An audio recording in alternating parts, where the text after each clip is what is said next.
Испланирано сценарио на странци за кражба на македонски банки. За 4 месеци во 2017 година, 7 инострански државјани изнајмувале банкарски сефови во повеќе скопски филијали за да го оценат безбедносниот систем, па со лажни идентитети ги посетувале банките, а кога ги немале службениците со специјални апарати, ги снимале бравите на сефовите за да изработат клучеви.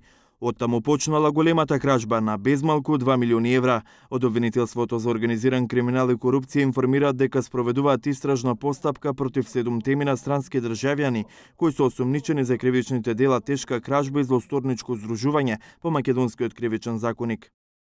Станува збор за меѓународна криминална група составена од 4 украински државјани и по еден државјанин на Молдавија, Казахстан и на САД.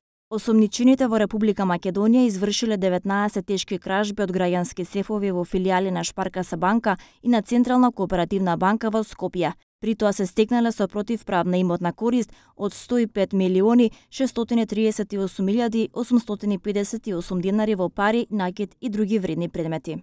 Од обвинителството информираат дека еден од осумничените е уапсен во Латвија, двајца во Таџикстан. Обвинителот побарал меѓународна правна помош за собирање податоци и докази од институциите на странските земји.